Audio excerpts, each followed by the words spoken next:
Welcome to the Microsoft Security Insights Podcast with your hosts, Franklin Grimberg and Edward Walton, where we discuss Microsoft 365 security and Azure security news and products. Recorded May 26, 2021, 6:05 p.m. Eastern Standard Time. Hello, Franklin. How are you? Hello, Edward. How are you? And how's your preparation going for your race? My half marathon I'm running this weekend, it's going well. So those who did not listen to who were not privileged to the pre-podcast, how dare you insult me? Like, yeah, I've seen all your participation medals. No, brother. It races to place. I don't run for fun, right? So I'm getting at it. Sure. Yeah. Friendly competition. There is no friendly competition. Friendly competition is called cooperation. I'm not here to cooperate with the other runners. I'm here to crush the spirit from their bodies and take away their desire to run ever again in life and never challenge me again. That's what my goal is. And I hope that's their goal too.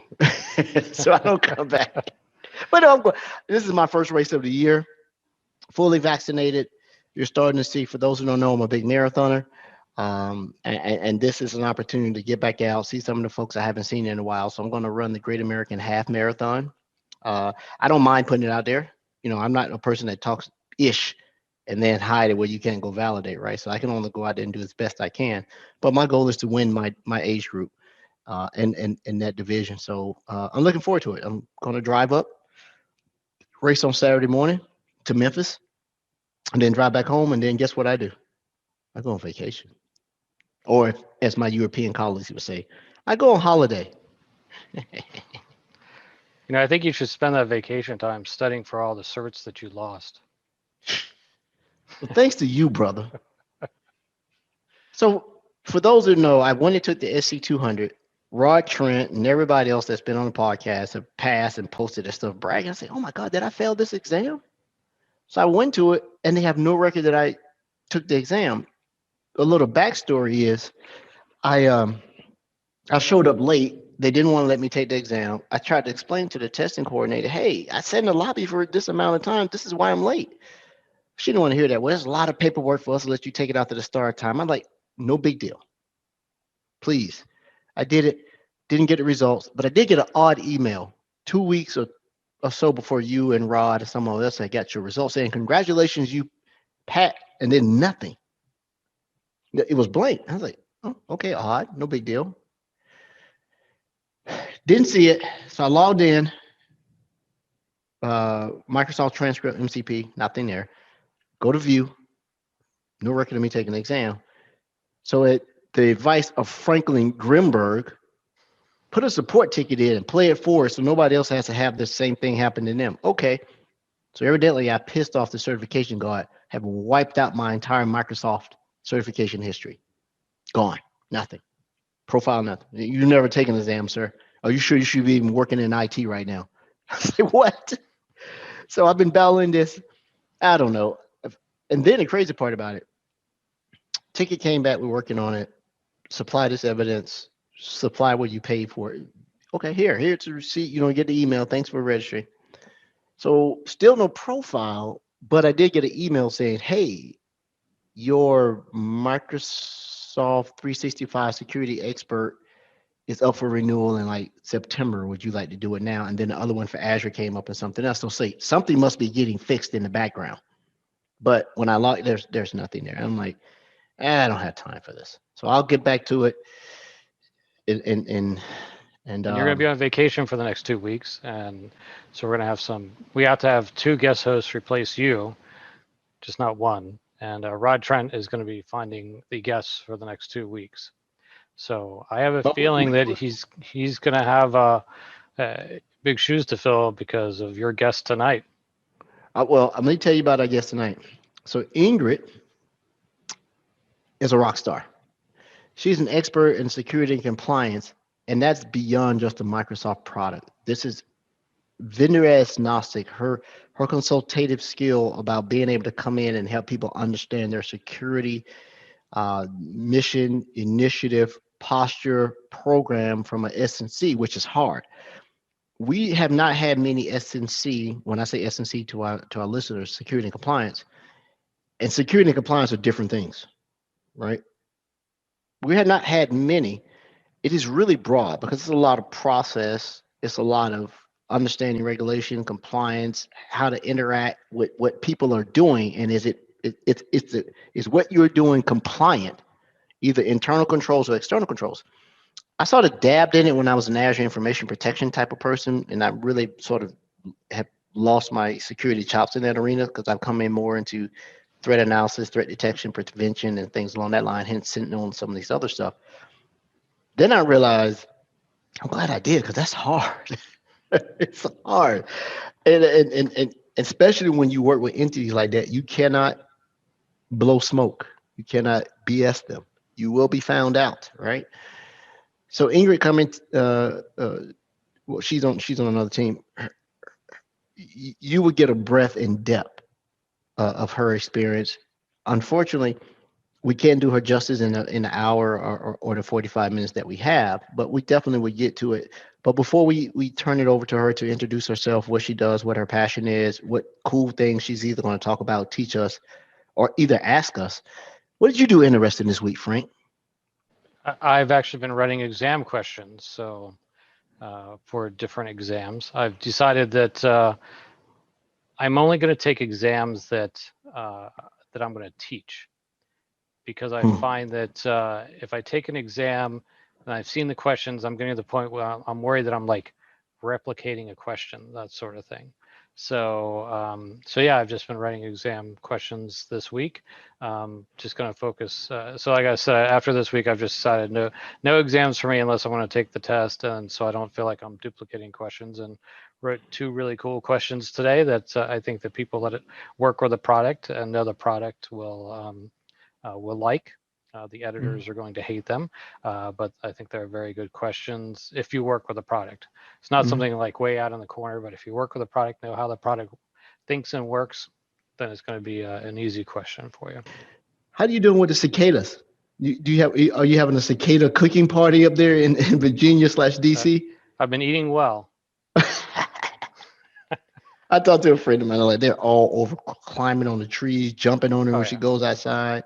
If I put the mic outside, well, in the evening they're quiet, but in the morning it's just constant humming out there. So she told me, don't let your pets eat them; they'll get sick. Eat too many of these nasty things, right? But a lot of folks who have lived there, who have experienced this, at least, well, you have to have lived in an area a long time to experience it twice. 17 and 17 is what, 34 years. But they were saying dig a big hole, grab all the dead ones, alive ones, the skins, and throw them in a hole. It's great fertilizer. You have a big green patch in your yard. You walk by a tree, and at the bottom of the tree, there's about 5 inches deep of all the shells. Oh man, you see, I'm scratching already, right? Golly. So let me tell you something funny. We'll get to the podcast. So I had a buddy of mine call me. He's getting ready to go on vacation, and he called me. He said, "Man, I just had to talk to you before I jump on the plane tomorrow. I got something so funny." I said, "What's up?" He said, "I'm going to St. Martin's for the holiday. You know, break some time off. I need to decompress." I said, "Okay, shit. You've been to St. Martin's a few times, right? In the Caribbean." Dude, they hit me up and said they've been ransomware, the resort.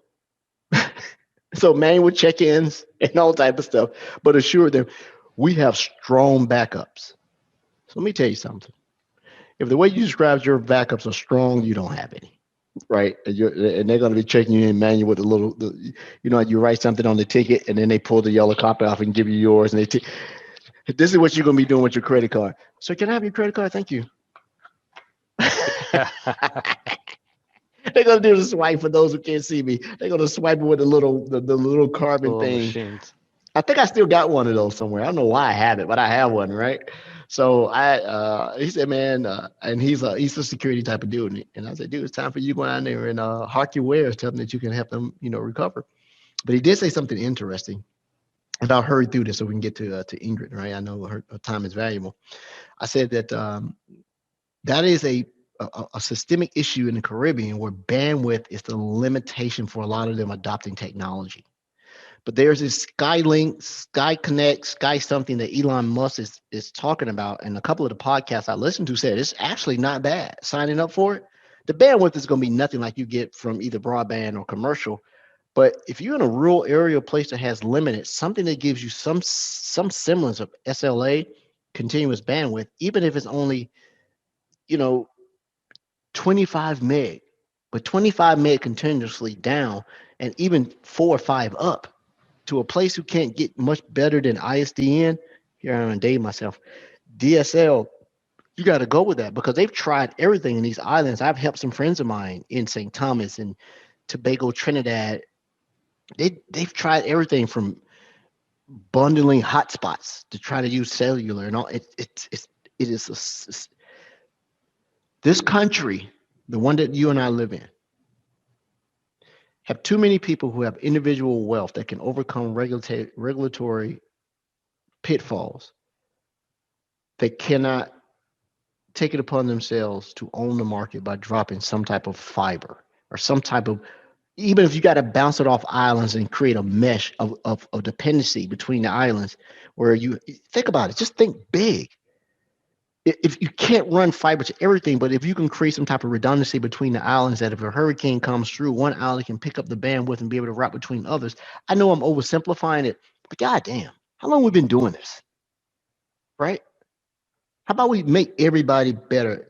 And I know it's hard because you still got places in the United States who are still struggling with trying to get some type of bandwidth.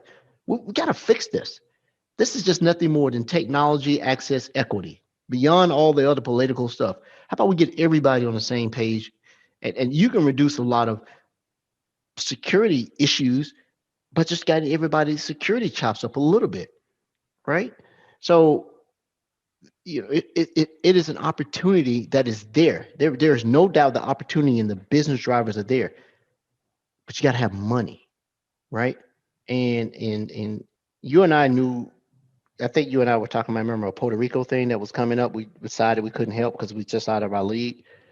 You got to have money, and so there's no money being put back into these things. But it seems to be plenty of money when they want to drive tourism. But if you drive the infrastructure and make the tourism better, right? It strikes me as odd that you can charge for hotel internet and I can probably mail a letter fast and I can upload a CD. If I need to upload a DVD, there's a chance that I can mail a letter home. It can get home before I can successfully upload the entire contents of a CD over a 1 week vacation. So that was my funny thing. Anything else, sir? I'm just looking forward to the guest. I looked at her LinkedIn and said, wow, I'm excited to have her on. You don't know how much it costs to get her on here, man. So she's waiting on the PayPal button to be pressed. I'm just kidding. So I can't do justice enough about trying to introduce our guest other than knowing that a rock star within her industry, her skill set, regardless of what product she's working on. She's proven that. So I will let Ingrid introduce herself about what she does, who she does it for, what's her passion, and maybe teach us something, right? Or in that. So go ahead, Ingrid. The floor is yours. Love it, Ed. Thank you, Ed. Frank. Pleasure to be with you guys today, and thank you for having me. So I have been a little bit all over the place, right? Like I did, of course, have a bachelor's and master's in technology and computer sciences. So that's of course where I started. I always was a techie, but it was randomly that I actually got into security and compliance. I actually applied for a job at a bank here in Puerto Rico. And I actually started as a systems engineer. That was my first day. And then immediately as they met me, they sent me to the audit team, an internal audit team. And my question was like, what is audit? Like I have degrees in science. I have no idea what an audit is. I'm just a tech person. And that's exactly what they wanted me to. My first audit was to audit their Windows 2000 environment. And I came out with like 200 observations or something like that. So from there, I immediately knew that, auditing, compliance, security was my passion. I had no idea what it was and how that existed. And it was really something that I love. Understanding, of course, the behind the scenes technology, the architecture, and putting that into business language was kind of what I went to, and I really, that's my passion. When you ask me about passion, that's my passion.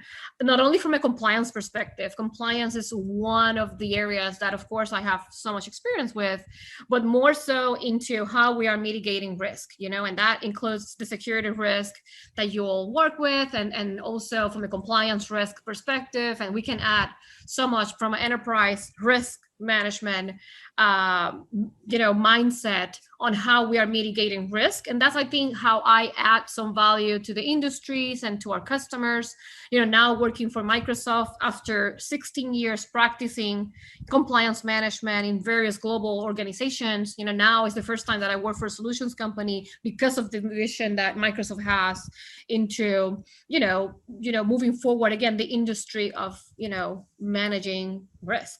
And that's how I see it. I see Microsoft mitigating risks, not only from a security and cybersecurity and compliance, but if we think about financials and, operations and all the different solutions that we have, that's my perspective on what we do as Microsoft. So there's no ending into what we do and what we can do. So love being with you all today and share some of what I've been exposed to, from a practitioner's perspective, and also now working with our customers here at Microsoft. So what do you mean by risk? So great question. So for me, risk is anything that would put the reputation of the organization, or in our case, as we work with data, anything that would put an asset of the organization into exposure, and of course a negative exposure, anything that would impact an organization.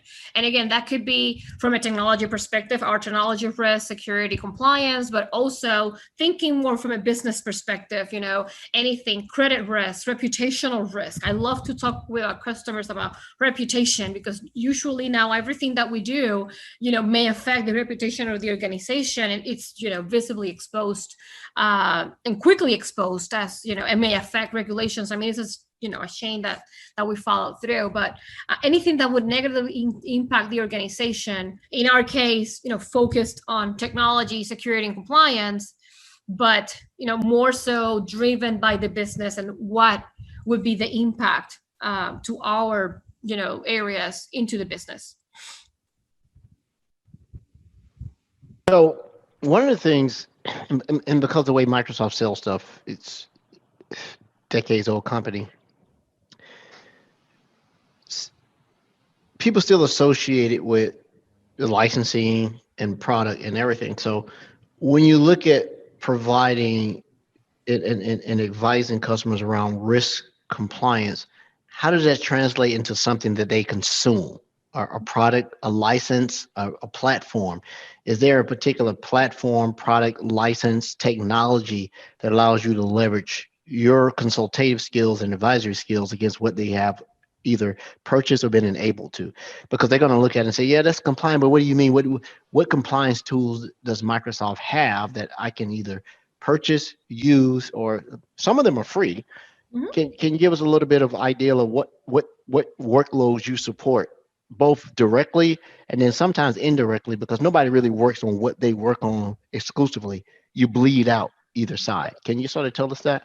Yeah, and from a compliance, that's a great point, because from a compliance perspective, we talk about maturity. How matured are you into meeting your compliance requirements, and how mature are you into continuing that going forward from a risk mitigation perspective. So I do support advanced compliance solutions. That's in our E5, Microsoft 365 E5 licensing. Anything that is around information protection, for example, data classification or data governance, data retention.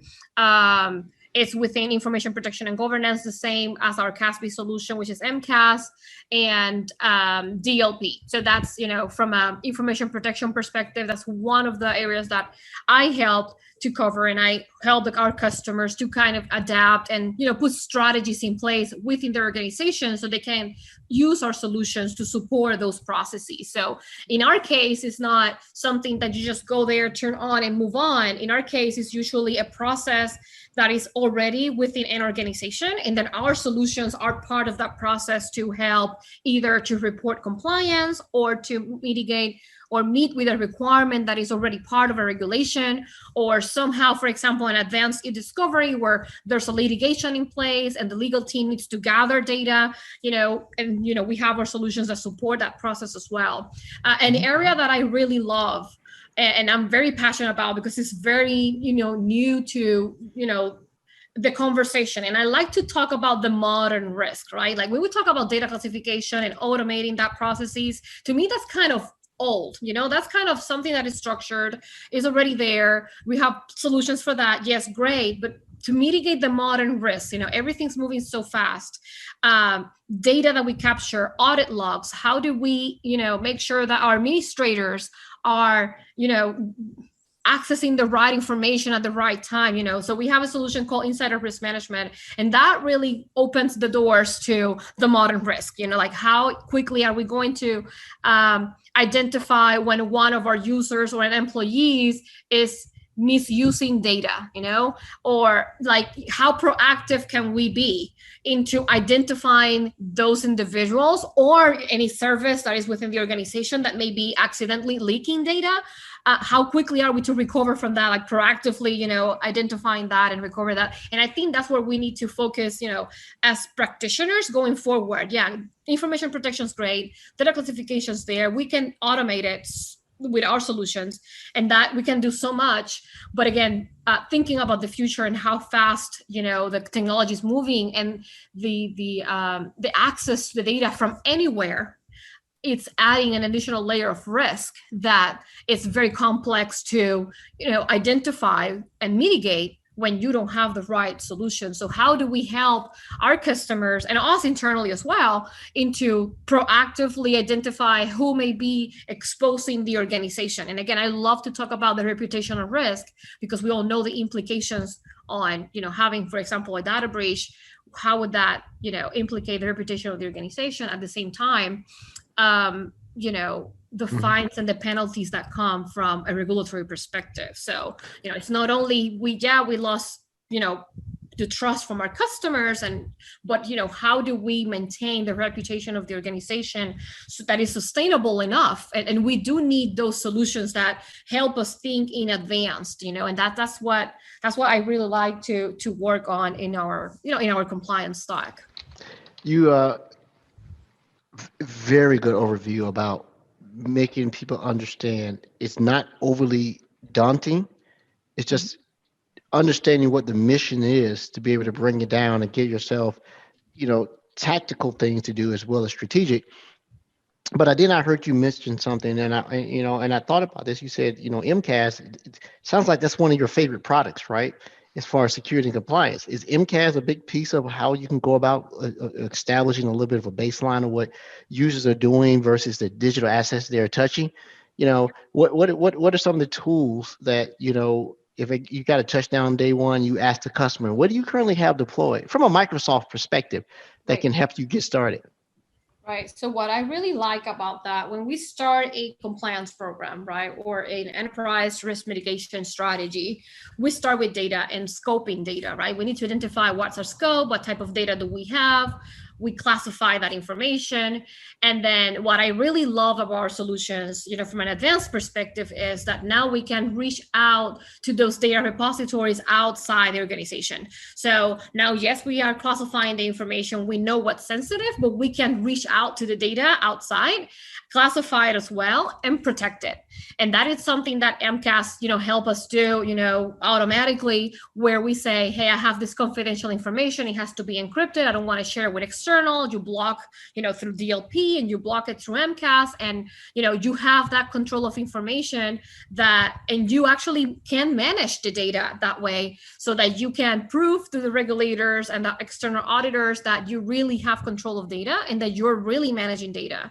So it's not now like, I have this repository here on SharePoint, or I have this thing in OneDrive. We can really reach outside the Microsoft realm of the cloud to go and do the same thing that we do internally, classify the information, protect it, and discard it, retain it for the periods of time that we need it. So we can apply all those policies and rules and let it rule, like we were talking earlier, automatically. Let it roll. Continue that automation, and we don't have to spend so much time as practitioners, so much time into focusing on that process, because we already have those policies and rules in place. And as long as they're working, we don't have to spend and focus so much on that, and we can move to the next layer of complexity of risk, as I call it. So it's funny because I was going to bring up Cloud App Security too. That's Edward's favorite product. I mean, number one, Cloud App Security. Number two, Sentinel. But actually, in a lot of the material, since I do a lot with the learning side, I'm seeing them almost removing Cloud App Security out of the 365 Defender suite and really focusing it over on the compliance side, which I was surprised to see in the learning material. Now, let me ask you this. So there's a lot of regulations, and this is taking me back. I've not dealt with it in a while. And so the regulations out there, you lose, you pay, you lose the customer data and so on. And I just found that a lot of the regulations out there, compliance requirements or whatever, just basically no one's ever going to be successful. So how fair do you think the regulations are out there to companies that are trying? Right. I love that question, because when I was practicing compliance management, right, and I did it for, companies where at one point I was managing 70 countries, so it's not only 70 regulations by country, but because countries have so many, and then you add the regional with the GDPR, and you add any changes to those regulations. So one of the strategies that I worked, and this is in the financial sector, one of the things that we did, and I really loved it, and I think it worked, we did not attach to a regulation or a global framework. We created our own, right? And we did it from a risk-based perspective. Like, for example, a data security risk, what controls did we have to have in place? And of course, we would make sure that we could map those controls, across the globe. So we don't have only, a US data risk control and European Union risk control, Australia, you name it. We would have one for each country, one globally, and then each country would adapt to that control the way that they best can mitigate it, right? And I think, from that perspective, it gives you flexibility, a global organization to really adapt and mitigate risk instead of driving the program or the organization from a compliance perspective. Because again, the compliance requirements can change any day, and you can really get out of compliance at any point. But if we think about it from a risk perspective, like you put processes and people and technology in place to mitigate a risk, that can change, but it will still meet a requirement, I mean, there's so many regulations that are so sensitive and detailed, like you have to have something like for 3 days and that's it, or, so that we can add that, but I think we need to kind of challenge the mindset of I have to be compliant instead of I do need to mitigate risk. And it's because of the, again, reputation of the organization, the privacy of the data, our users and customers. So again, the complexity of the regulations are there. I think we just need to elevate that. And instead of saying, oh, I ran out of compliance, for example, on this requirement on GDPR, change the discussion into I'm exposing the organization on this particular risk. And then we have mitigating controls for that as well, right? Mm-hmm. And I think that would add more intelligence into the process and not get stuck into a compliance requirement. And I've seen a lot of, improvements in the industry, in the conversations, with a lot of our customers that they're elevating that conversation. We're not stuck on a compliance requirement because of afraid of fines and penalties, but we're elevating the conversation on risk. Again, exposing the risk internally to the organization, and then have the organization collectively to help mitigate it. Because that's another point where we usually think about compliance. We just look at the compliance officer or HR officer or security CISO. When we talk about risk, it's entirely the organization. So regardless, including the CEO, and having the information and the data that we actually have in our solutions to drive those conversations at that level, because I think at that level is where we need to be talking about compliance and compliance risk and security risk and all that. Yeah, I always found it interesting that people had different definitions of what PII was on the same data. What do you do at that point in time? Have the fines been adjusted to look at the maturity of the organization, the maturity path of the organization? So in other words, yes, 5 years ago you were at 0. Over the 5 years you've have matured over time. You're on a maturity model and you're moving forward. So we're not going to hit you with that much of a fine versus Right. everybody. If this data is leaked, we are going to get the fine no matter what. Are they more finding on making sure that people or organizations are maturing versus just blanket fines? And before you answer, Ingrid, let me do that. So Frank and I had a discussion about this about 4 podcasts back, that I was sort of peed off, and I thought that folks that weren't taking due care of protecting consumer data and certain things, even their own internal data, should just be hammered into the ground with a big fat hammer, right? But I've softened on that point. So I think to add my piece would be, do you think it's appropriate to have a slap your hand or fine model, like Frank said, based on the maturity and the due diligence of it? So you can't find a SMB company that 200 employees who got data breach at the same way you would find someone who has huge amounts of budget.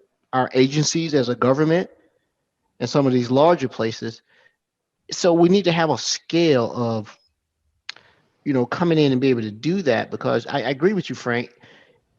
I had to soften my stance on that, because if you're seeing people who are slowly working toward it, all things and all progress and all journeys are not equal. So I have to come back and say, yeah, you can't go overnight and fix where you're at, right? Mm-hmm. I agree with you. And I was just sort of angry at that one particular breach that came out. Like, this is BS. You're going to sit here and say that you're recording record profits, but where are you putting it in? And why aren't you putting it into people like Ingrid, like you and me? And why are you not putting it in proven technology? And why are you not putting it into security partners? And then don't think you can go, oops, we're sorry, everybody gets breached. But I'm sorry, before the question gets lost in my ranting,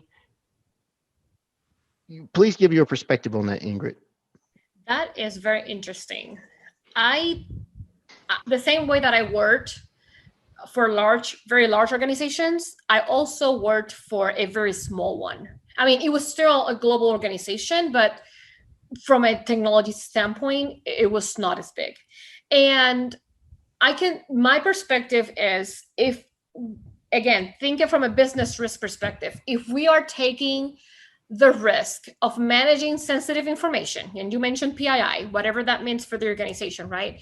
If we are taking the risk to manage that data internally, then we got to have the controls in place to manage it and protect it and keep the privacy, right? In my opinion, regardless of the size of the organization.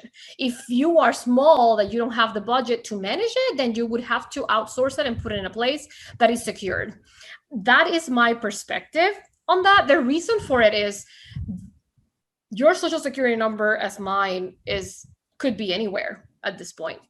And the reason for that is the lack of controls put into protecting the data. And again, we could have lost it in a large organization anywhere, or it could have been something that we just donated somewhere, and and our information was there, or I don't know, for whatever reason we gave out the data. So to me, it is, my personal opinion is that if you accept the risk, make the decision to handle sensitive information, you got to have the controls in place to protect it. Now, in terms of the fines and penalties, I do agree that it's definitely a motivator to grow and improve the maturity of your compliance program. Not only compliance, security. But again, let's think about it from a risk perspective. What does that mean for the organization? It's not just to be in compliance to avoid the fines and penalties, it is really what other risks we need to take into consideration that need to be mitigated. So, and that again, back to the reputation part of it, which is more, you go to a CEO and you go to the CFO or you go to the marketing officer and you talk about reputational risk, and they're going to listen to you again, especially if they're a public company. So yes, it's a motivator. When I did it, when I practiced it, it was not why I wanted to mature my compliance program. It was not the motivator for me internally to avoid the fines and penalties. To me, it was more securing the data, make sure that our reputation, was intact, that we continue to have our, our brand being trusted. And that way I would still avoid the fines and penalties because I was still mitigating, risk. Have you seen them change the way they're doing fines and penalties? So my concern is that organizations say, I'm not even going to go down this road because we're going to get breached. We're going to lose it anyways. So this is a wasted effort because we're going to get the same fine anyways, right? Do you see the fines being adjusted based upon the continual maturity of an organization? I do. I have, and I have seen that, and I've seen our, some of our customers are also concerned about, of course, the financial impact. But again, when we talk about the practitioners, they would of course make it into consideration when you report compliance and if you report it on time, again, to avoid fines and penalties. But at the same time, that would not be the motivator. The motivator is, managing risk and mitigating controls and how we are really, managing the data and the privacy of the data and keeping that privacy of the data. So again, yes, it is part of the conversation. It is a motivator, but it's not necessarily the main concern. Again, to put a program in place where you are, managing data privacy, data security, the compliance of the data, etc. Yes, there's going to be always a discussion of what, the volume of the data and the impact that they would have in a data breach, for example. And also from a regulatory perspective, what would that translate to? But again, mitigating internally, and also the discussion with the regulator and the examiners and the external auditors as well. They want to make sure that you're addressing the risk, that you're implementing the requirement, and you have to demonstrate that as an organization. And I think from my experience, right, as long as you keep that conversation and communication open and transparent, and they do see the maturity of the program and the controls being implemented, there's a lot of conversations that happen before they get fined, right? And again, the lack of not showing or demonstrating, evidence, enough evidence that the controls are in place or that their plans to mitigate is what ends into, of course, that's that discussion. So go ahead, Edward. No. It sounds like you would continue a question. I'm going to go on a totally different track here. I'm going to go a little bit different too. So, but that's all right. I'll jump in. So one of the things that, because I'm involved with a lot of the learning material, there's big focus on documents, SharePoint, email. Where are the Microsoft tools for dealing with databases? So actually, we just oh wow, good question. Because I know we do have a product that we're working on internally but if you can't talk about it, don't do it. I know, that's what don't do it. Don't feel as though you got to do a shocker here, right? We can come back. Does it start with a P? Yep. That's released. Okay. So definitely we work so part of our information protection, and when we talked about AMCAS, is going to different locations where data is, and definitely Purview is part of that scope. So yes, we actually go to Azure blobs and databases to identify sensitive information and classify it. And of course, there's a lot in the roadmap to continue and apply the features that we have for other solutions that we currently support. through Microsoft 365 into Azure Purview. So great, there's great momentum on Azure Purview, and again, the vision that Microsoft has into going out there outside of what the usual data classification, and actually go into the records, and identifying sensitive data and classify. I mean, it's pretty impressive, and how we go there, and the roadmap around that is very impressive as well. And so I'm going to go ahead, Frank. One more around this. So, because I come from a database background, one of the things that in the federal government is that we always need to know who's looked at what. Mm-hmm. So it's not only the data itself, but who's also, is this person searching on Frank, and why is he searching on Frank when he has no reason to be searching on Frank? What do we have for that?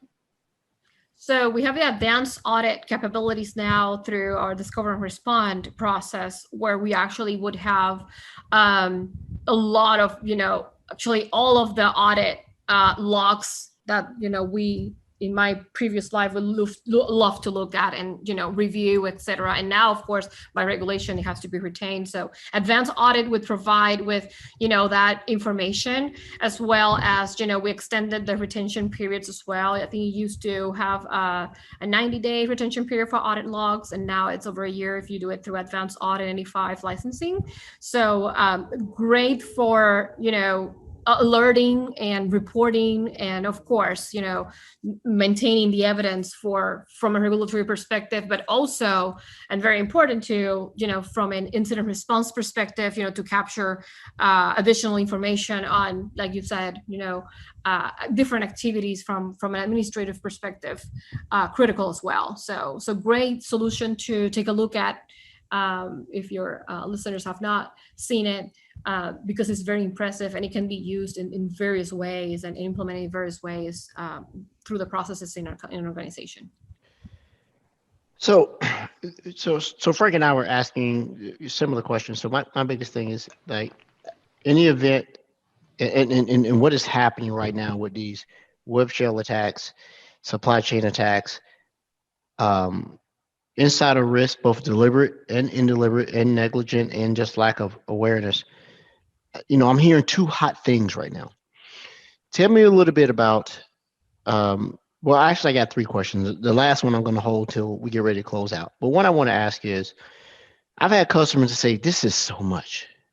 SNC by itself is this. Now I have a SOC. You're telling me I got to have some type of instance of some proactive hunting. Where do I get started? Give me a framework or give me something. So some of the things I say is, tell me your perspective on, you got to adopt something like zero trust, right? Whose zero trust framework you do, whether it's some type of external or product-based suggestion or something, you got to have a zero trust model that everybody's considered an adversary or a liability, right? There are two. You're adversary or you're a liability. And as such, if you can make that and trust no one and build from there, I know it hurts, it's painful, but I would like to think that the pain is worth the gain. And the second thing is, I'm hearing a whole lot of stuff about the Microsoft Insider Threat offering. Insider Risk.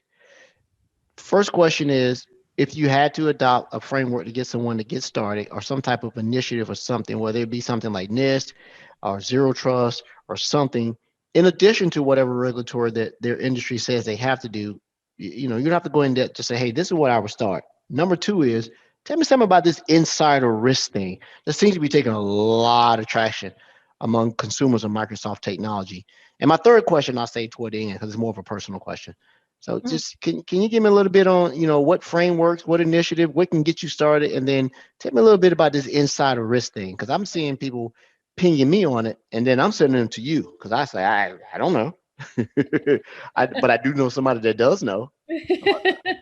That is a great question. And we've been working in, I also support Latin America. And we've been partnering with, Big Four audit firms into, helping our customers in adapting our solutions. And that includes insider risk management. And there is not a black and white, answer to you do NIST and then you adapt insider risk management to that to support it.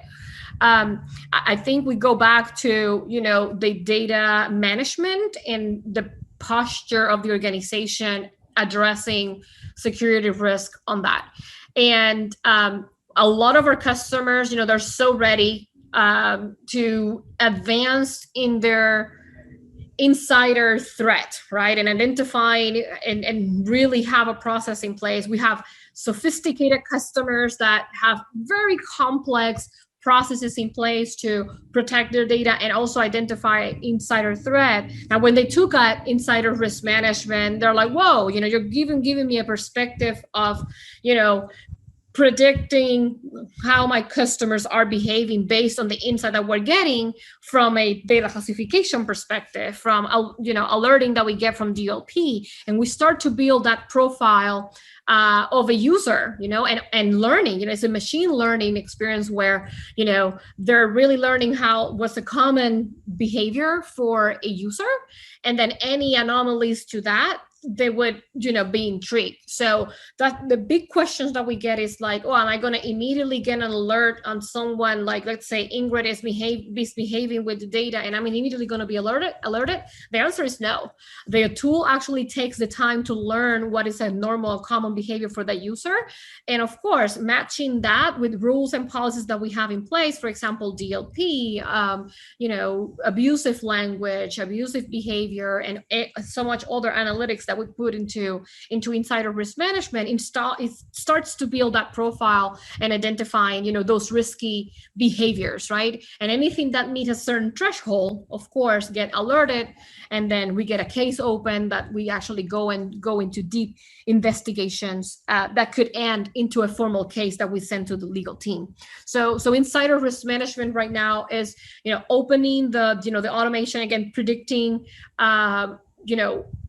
what users may pose to a risk on the organization on the way that they handle data. And again, it doesn't necessarily have to be something, it could be something accidental, but that can be used as an opportunity for awareness, right? Like you need to educate your users on how to handle data so they can, improve the risk score. But also in many cases that we have seen, and really the purpose of the tool is to identify those individuals that really abuse of the data and, overshare it or are sharing it to, the competitors, or they're taking data with them when they leave the organization, and it's helping organizations to actually recover that data back and really have a more serious conversation from a legal side perspective. So go ahead. Quick question. I'm sort of taking visual notes. If and definitely post podcast, any links that you can have that can talk about that we can put in the show notes, so that our users can go look at this. Yep. But let me just ask the question to really bring it down. So insider risk is a product and an enablement that a customer can procure from Microsoft. How do I get it? Yeah, it is through actually our M365 E5. They also can have what we call mini bundle, and we have mini bundles for all of the different pillars and our solutions, so they can also get it through that. Now, of course, if you do M365 E5, and this is not just to now talk about like more marketing perspective, but it's true.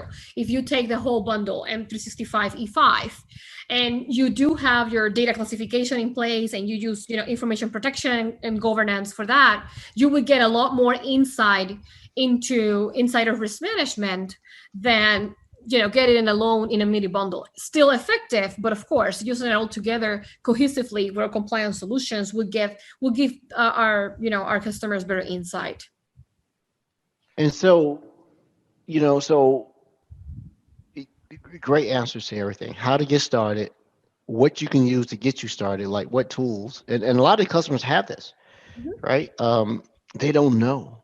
Yep. Right, because it's built into the stuff, but they are so focused on solving a problem either proactively, which is not the norm, or reactively, something happened, and they sort of gravitate toward the other things outside of that, not understanding. Had you tried to understand a little bit more about security and compliance, access controls, identity verification, authentication mechanisms, who is looking at what, like Frank said. What, that's a key right there. That's the key. Like when that pharmaceutical company busted a person, like had they had the right controls, this person had been looking at not necessarily confidential information, but what was outside of their role. You have access, but that doesn't mean you have the right to look at it, right? That is beyond your role. So a lot of these things, from what you do, how you do, why you're doing it on your side of the fence for security, could lead to make people like myself better to say, Edward, this person, while they have the rights to do this and the role and the title, had never done this before. And we don't believe they should be looking at this repository of super secret sauce for Coca-Cola. Can you tell me something else that's been going on with that? Like, especially if they're doing it from corporate devices, locations they haven't been before, and they may not be an external threat, but sometimes they can be indicators of a bunch of things. Person getting ready to leave the company, taking secrets with them, taking customers with them, disgruntled employees, all these good things. So that is the strength, in my humble opinion, of S&C. Yeah. And also to add to that is, a lot of the insight that we get into insider risk management can also get exported into Sentinel.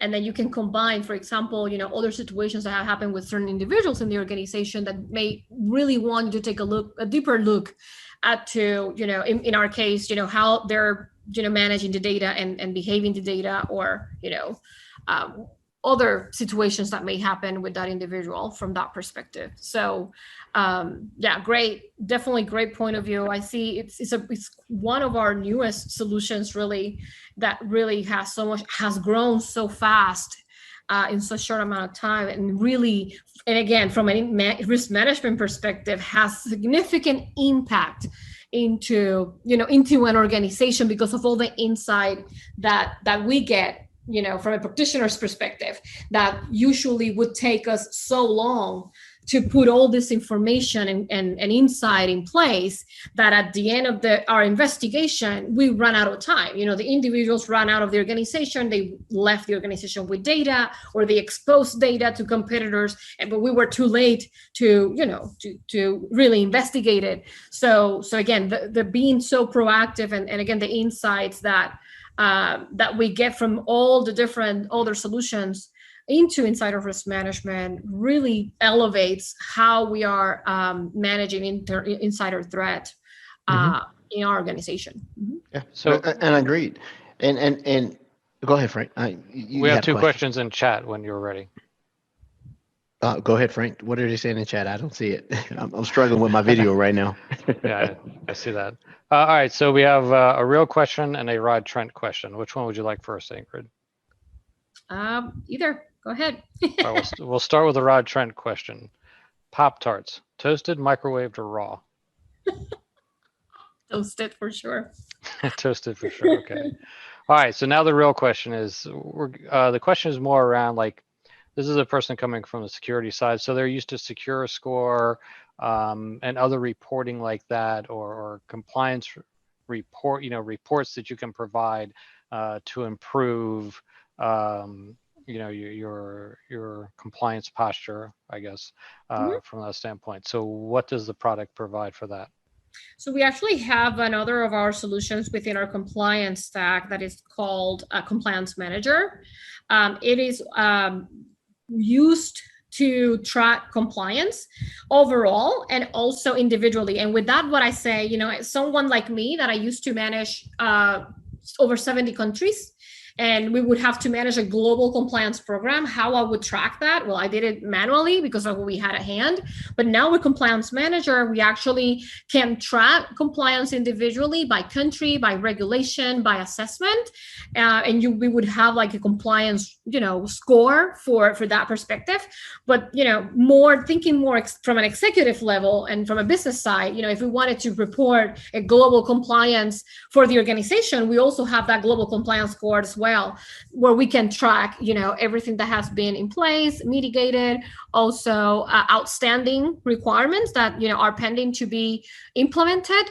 As well, we can also take a look at specifically from a shared responsibility model, from the customer and Microsoft. They can also see, how Microsoft is mitigating and control. So they would see the audit documents and how Microsoft exactly implemented the controls from that perspective, who audited, when it was audited. So very specific into the requirement from a shared responsibility model to have, from an audit perspective, when you report an assessment to the auditor, you report what you do as responsibly from the organization, but also any of your service providers. So all that information is provided there as well on Compliance Manager. But our customers love Compliance Score, again, because it gives them, from a maturity perspective, it gives them that baseline into that they can, continue, move, and improve their compliance posture.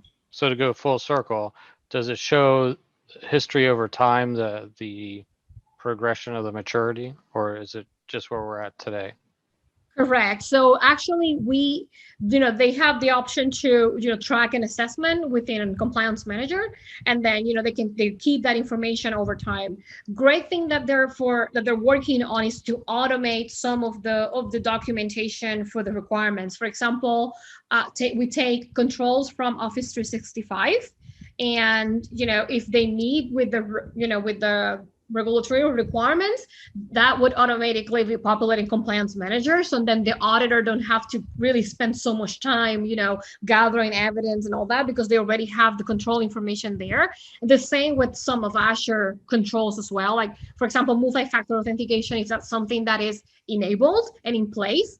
And there's a requirement in the regulation that that requires multi-factor authentication, that it would take all that information automatically from Azure and populate the control information into the assessment, so it's easier for the auditor to complete and for the customer to report that. So we're hoping to see more of that as we move forward. We have a lot of asks from customers into, like, for example, can you go to my SaaS application or my SaaS system and actually gather that control requirement information as well, so I don't have to go and document it, etc.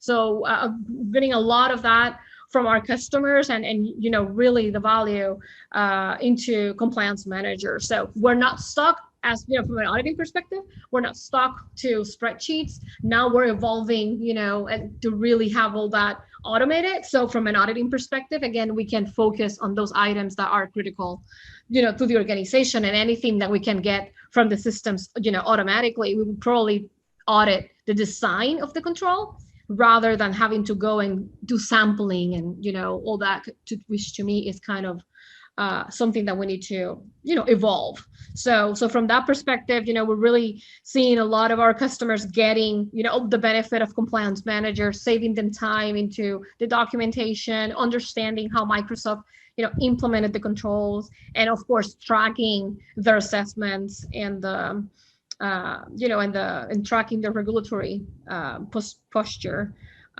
internally within the organization. And also a lot of our customers use the Compliance Score and the dashboard that we have in Compliance Manager for present to the executives. They use it to show, hey, this is our compliance posture right now. This is what we are with what we have, but this is what we need to go to the next level. And they're elevating, the conversation using those dashboards as well. So one of my favorite things about the Compliance Manager, and I use both the new and the classic. It's not in my day-to-day role, but it is definitely something that keeps me abreast of what is happening outside of what I'm doing, because we can get very siloed and narrow focus in our job. But the fact that it is staying abreast of regulatory frameworks such as CMMC, and how it is transitioning across both what I do in Sentinel and what you do in S&C, that inside Compliance Manager, you can start an audit and make CMMC, for those who are in the agency, federal, and things, probably topic for another conversation, maybe bring you on for it, that same CMMC framework checkoff list in Compliance Manager. We have workbooks in Sentinel. There's that they can say, hey, these are the things that you can do to get you to level 1, 2, 3, 4, 5, based on what you need to go get, certified on. And you can track it in Compliance Manager and execute it on the side of the technologies that I use. So I'm super, bowed by how Microsoft is approaching this, that they're not operating this in a silo manner. Now, it's not perfect, but being able to go in compliance manager and track your progress on trying to get, and for those that don't, understand what CMMC is, it's a little bit beyond toward the end of the podcast, but it's the cybersecurity maturity certification model for those entities that are trying to bid on government contracts, initially DoD, but I believe this is going to spread to every agency all over, and SOG, and how Sentinel, MDE, and some of these other things can enforce some of these things and be able to make you to enable you to check it off when the auditors come to give you your CMMC level based on what work you're trying to do with, like I said, the DoD. But I do believe all agencies are going to adopt this, and I think that maybe Frank, we make that a topic, that we get someone on who has a bunch of CMMC expertise, grab someone from the Microsoft side or someone to talk about this and say, hey, how's this coming along? I do have a personal question. No, I got one more question before you get to the personal question. Okay. All right, Ingrid. So I'm looking at the CMMC assessments, and then 1 week later I go in there and they're not there anymore. What happened? I'm sorry, missed you. My audio. So I'm looking at the CMMC assessments 1 week, then the next week I go back in and they're gone. Where did they go? Where did they go? Yeah, it's a trick question. They changed the pricing. Could you tell us how all that works now? Don't you only get like 2 or 3 assessments now out of the E5? Correct. So the customers do get 2, 3, 5, actually 3 assessments with E5. And that could be the data security baseline, GDPR, or something else that they choose. Anything else that is in addition to those 3 assessments, it's called the premium assessments. And, that could be something very specific to the country, like the Mexico privacy law. We do have an assessment for that, but then, there's an additional cost for those premium assessments. Did I answer your question? I did not know that. I sort of heard that, Frank, and you teased that a while back. I did not know that actually became a thing. Right, that you can get access to it, but you got to pay for the upcharge. I did not know that. So yes, and we'll see how that pricing model continues. I don't have a lot more right now to share about that, but yeah, that we did have some customers impacted. Especially those that have like very serious, like very specific regulations internally for their country, as well. Because we worked with a lot of countries into putting into so much information. Now, the benefit of having the premium assessments is that Microsoft manages the changes. There's so many changes to GDPR. There's so many changes to LGPD in Brazil, CCPA, California. I mean, there's so many changes that are done. Could you take PCI? Every few years, they make changes to their different requirements. So any changes to those requirements, Microsoft, adapts the assessments, and the customer doesn't have to do that mapping, from different regulations and or updating, the assessment itself. We actually also have recommendations into, how they can implement a requirement that is found in the assessment. So, that's another benefit. Sometimes I remember in my times, I would get PCI and I was like, what does that mean? Like, would this control or this process that I put in place would mitigate, this particular requirement? And of course, having very limited references for that at the time was challenging. But then, we're adding that layer of, giving some recommendations into how you can implement the control and, and comply with the requirement throughout, the assessments that we have in Compliance Manager. And that's the benefit of it, because there are other tools like Archer and a few other things, and then some proprietary stuff that the big 3, the big 5, big 7 that they use. They come in, it's rebranded, and now you're seeing all these people come out the woodworks. Right. We can get you ready for the CMMC certification, do a pre-assessment, pre-audit, tell us your levels, you do all these things, and it's fleshing out. But that's definitely something that we should put on the docket, Frank, that we have a complete discussion around that, so we're not leaving our government brethren out. But as we close the podcast out, I'd like to, Frank, unless you have another business tech question. I want to ask her a question. So, security is a hot thing now, and we're in demand, and it shifts. SIM, threat, endpoint, it flows. S&C, it flows. If you had a dream job, right? Because I'm starting to see all these things. We have titles: CISO, CIO, with GDPR, DPOs, data protect. You starting to have chief content. What is your dream job? Not saying you leave Microsoft, but how, if you had to go back and sit in that leadership role, knowing what you know now and knowing that this is not an easy task, what title would you like either to take on at a big company to see them go through it, or what title would you create? I have my own personal opinions about the CISO role, Yep. the chief security officer role. I know that with GDPR, you got to have a DPO, but if you had to have a title, and this title is going to sit in that room, and I don't like the word chief, right? People like chief this, chief that. You ain't chief, brother. Principal or lead is where I like it. But if you could create your own role, and I can drop you into a company, and you can be effective, what would be your dream job? This is awesome. I would be an innovative risk officer. Innovative. Let me write that down. I'm gonna go buy the domain name. Innovative risk off. EVO. EVO. And you know why? Because and take Microsoft as an example.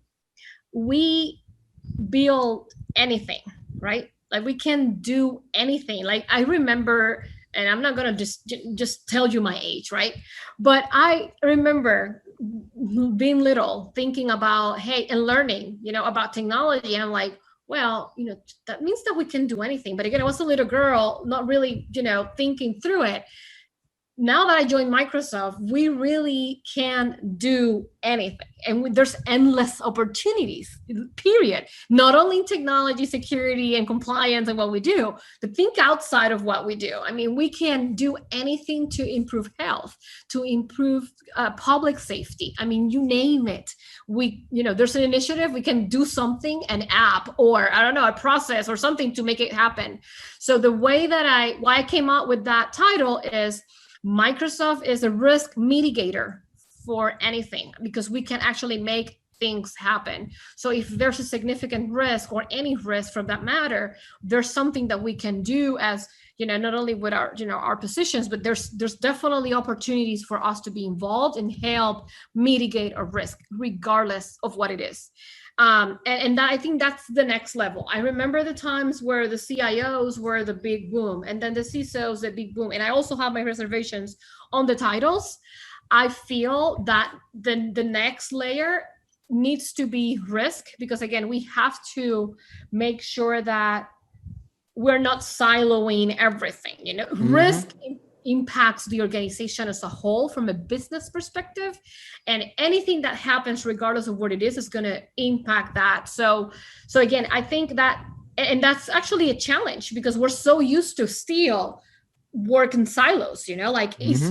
It's awesome how when I get to jump in a call and you are there, because I'm like seeing those breaches kind of opening, but we're still working in silos. We need to get that modern, in my opinion, the modern way to go is collaborating. And it's not just to have collaboration tools, it's really working together. And when we manage risk, you don't have the CISO alone managing a risk or implementing a security control.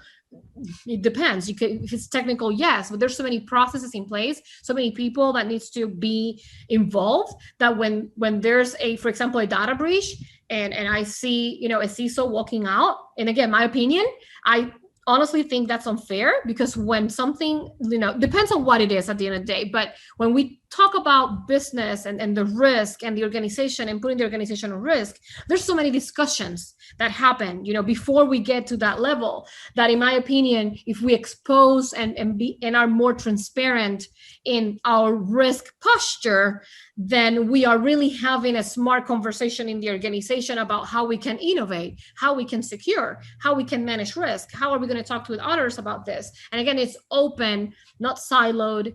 I think, again, being more innovative into how we're managing risk and growing risk management practices with the innovation in technology and the business practices and all that really needs to be part of the conversation in advance, rather than, let's go to the risk officer or privacy officer because we have to comply with X, Y, and Z. So to me, it's going more proactive, and being reactive is kind of old school, bad practice, and not.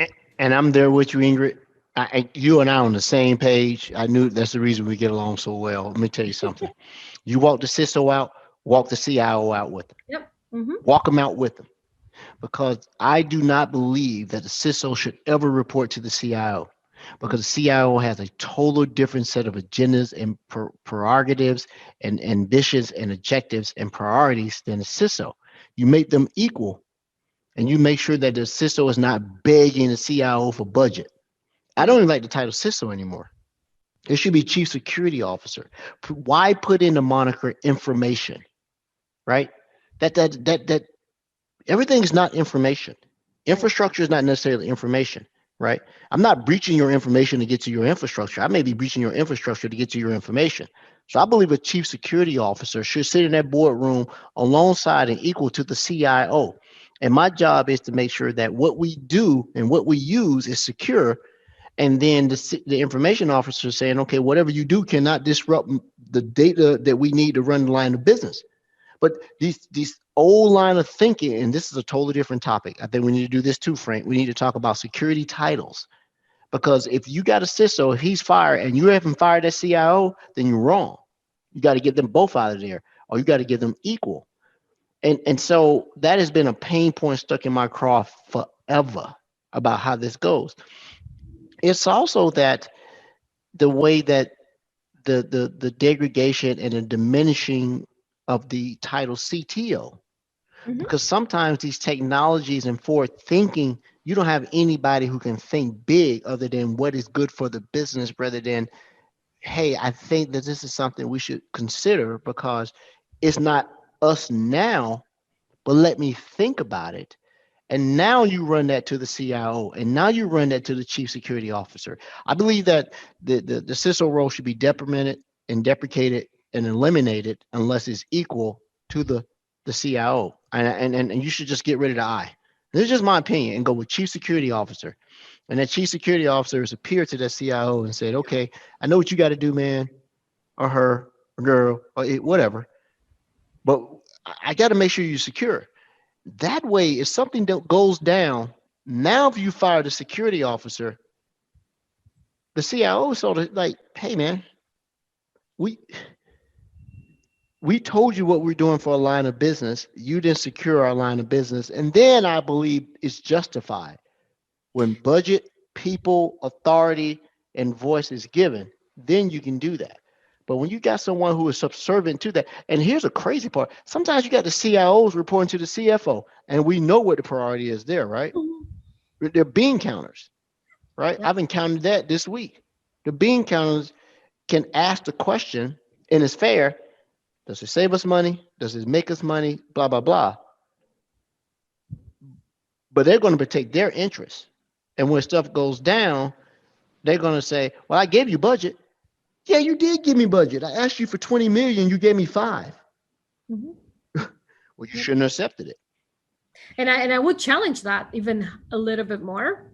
Like, what risks are you helping to mitigate? And what risks are you, from a professional expert in your area, are helping to mitigate, and then establish that business framework that not only the security officer is making decisions, but this is a collective, business strategy from a risk perspective. Yes, you will bingo.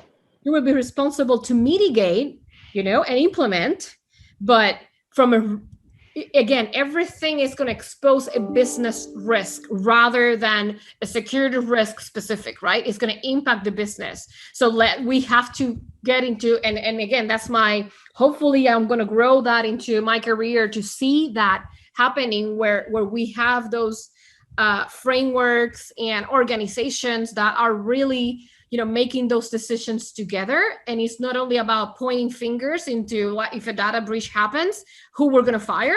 It's more like, how are we working towards minimizing the impact and the degradation of our data and our reputation for the organization. And we make all those decisions together. Now, in your example, I asked you for 20 million, you gave me 5.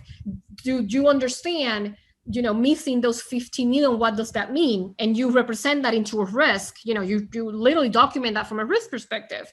If there's proper documentation in place from a risk management perspective, it's going to be very hard, for an organization to say no if there's legitimate reasons. If you really say, oh, I'm going to expose data, this is the volume of the data that I'm going to expose. If I don't have these controls in place, and this is why I need this, it's hard just to, again, manage it, not only security, but in my case, compliance from that perspective. So I do think that we need to elevate the conversation, and I would challenge the officers regardless to think about, if I don't do X, Y, and Z, what are the risks for the organization? Report that, and then have the business overall to make decisions as to how we're moving forward with certain things. So, I agree. So that's how I see business really growing, innovating, and again, compliance at the end. Yes, we still have these laws and regulations we have to comply with. They're there. We'll send you a report annually or whatever, how often you need it. But the practice is already there. I'm mitigating security. I'm implementing privacy. I'm keeping my data private. So the compliance is going to be a by process, a second thought, because I'm already protecting my data and my environment, and I'm managing risk, from an overall perspective, and not afraid of, I just have to comply with this, So that, to me, that's old school, and we really have to challenge the industry. To me, it's an industry mentality into, working, again, collaboration, and the silos are not taking us very well. And we see that represented, like you said, in our solutions. Now we're working more collaborative, working together. I've been with other, like security GBBs and, other other solutions outside of security and compliance and identity GBBs, working on, conversations that we're really trying to make a business case larger for the customers. We're trying to get out of our own solutions and, give them a case or a process or something that is completely out of our, scope, but working together into making that happen. So I do see a lot of that, happening, but from an industry perspective and risk management perspective, there's a lot to grow on that as well. Yeah, I could talk to you all day about this, because why it is factual, there's a lot of opinion that can be inserted into it. But let me give you my perspective. Frank and I do similar jobs, almost identical. We're generally the first people you want to see, or the last people you want to see. 80% of the time when Frank and I are involved, we're the last people you want to see, right?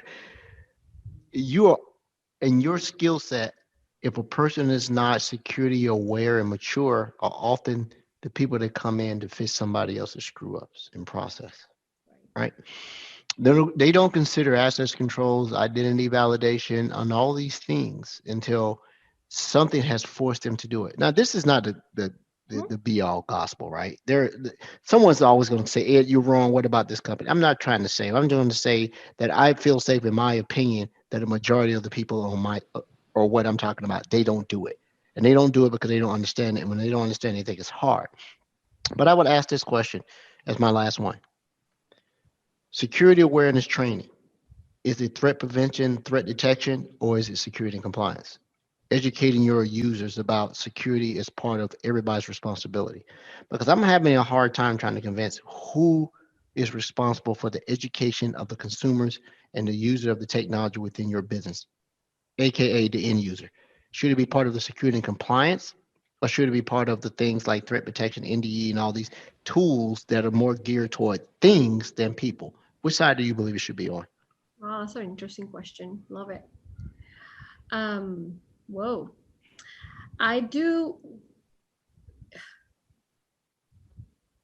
Oh, wait. So you thought we were just going to ask easy questions all day. We don't do it here. It's HR's responsibility. This is an easy one. And I'm leaning towards, again, operations, really. Like, who who really is using the data, who is really the user of the data, and to make sure that, again, the data is properly secured and protected and maintains its privacy. So are you talking about from an organization perspective, the way that I have implemented in the past? We led it. I led it from a compliance, from a risk management responsibility, reporting to the legal team. We took user awareness. We did not want to delegate that to the security team because we also had security awareness for security. We also had security awareness for the executives, and we also had security awareness overall for the organization. So we managed it from the legal team, and from there we rolled it out.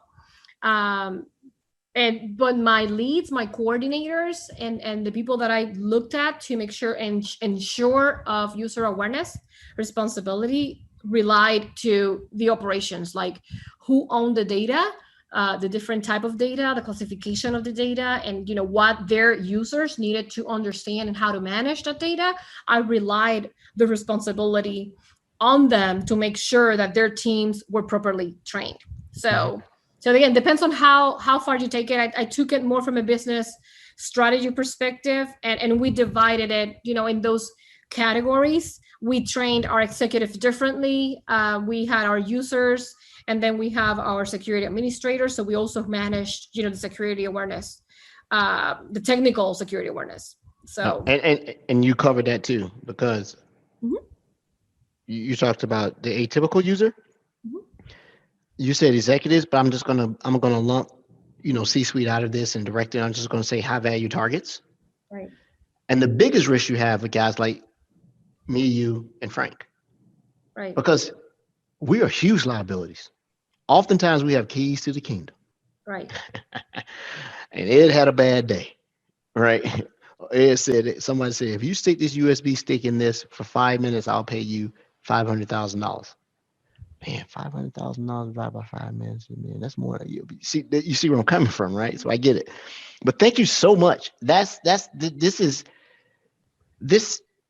conversation is the type of security conversations that make you think. It seemed like it was technical, but this is business. This is business, right? There is no right answer. Sometimes that can be hard to say that if you get breached and it's proven that you don't do anything, you should be run out of town, right? Yeah. But I do think that this Colonial Pipeline thing, while it was sensationalized in the news, I do believe that there is enough pertinent and real conversation going on for those who really know what the hell they're doing, outside of broadcasters and people who just want to get on and make their debut on CNN. You better get serious. If they think this is going to stop, this is profitable. I just got $4.4 million and I just shut down gas in the Southeast. Right. This might be a line of work. We're saying that there are not enough security people in the industry. How do we know who's really going to what side? Do I want to be a Sith Lord or do I want to be a Jedi? Seems like the Sith Lords make a whole lot more money than the Jedis right now. So I don't have time to be playing around with a blue lightsaber. I want a red lightsaber, because the red lightsaber guys are going on vacation and driving Lamborghinis, and the blue guys are driving, hybrids. So there you go. But thank you so much, Ingrid. Is any closing remarks you may want to have before, we close out this Wednesday? No, thank you so much to both of you for having me. I had a blast. We can't go this long without talking. It seems like I haven't talked to you in a year. Golly. I know. It's been a minute, Sure. Thank you so much. I've learned a lot. You made me think about some stuff, from a business standpoint, and be able to have more conversations that I can have outside of what my skill set is and my expertise, to say, have you considered this? And if I can have those introductory, conversations, I can then direct them to experts like yourself who can really have these conversations. You can have conversations in the boardroom that I cannot. Being able to understand ROI, TCO, risk, acceptable risk, acceptable controls. Sometimes I struggle with that because what Frank and I do is it's always all or nothing, zeros and ones, right? Customer says they have 5,000 endpoints. Frank and I say, you need to protect all 5,000, but a different perspective may be, you can protect 2,500, and here's what we can do to mitigate the risk for the other 2,500 that you can't because of budget, because of location, because of technology. These are the things sometimes I struggle with, because if you don't have an intimacy with the customer, you don't know what their constraints are. They want to do it, but sometimes they don't trust you enough to say, this is why we can't, man. If I do this, I'm going to make us look bad by something that we should have had done 3 years ago, or we don't have money, or we don't do this. So I love these conversations and perspectives for individuals like yourself. And I'm, jealous of it, because sometimes you just cannot have that conversation. If you don't know the keywords to make the CIO or someone's ears perk up, you've lost the conversation. You don't even know you lost, but you've lost the conversation. So thank you so much for coming on. I think our listeners are going to really appreciate this. Frank, do you have anything else? No, it was a great podcast. It was a great podcast. So I'm going to close out. To those, you won't get to have for me to sit here and bore you to death. I'm going on vacation, take me some time off. And I'm going to go rest and come back energized. And I got this huge list of stuff that I'm going to have dwindled down when I get back. And one of the things I'm going to have done, Frank has challenged me to watch this 1.5 hour video that I have to watch and give him a written report on, right? I got to give him, so I'll have that done and get back to it. Thanks so much. Everyone have a great night. I'm going to go eat sushi. It's Sushi Wednesday. Yay. Good luck at the race. Luck. You need it. Luck. I don't need luck. Feel it. You guys have a good night. Yeah, bye-bye. All right.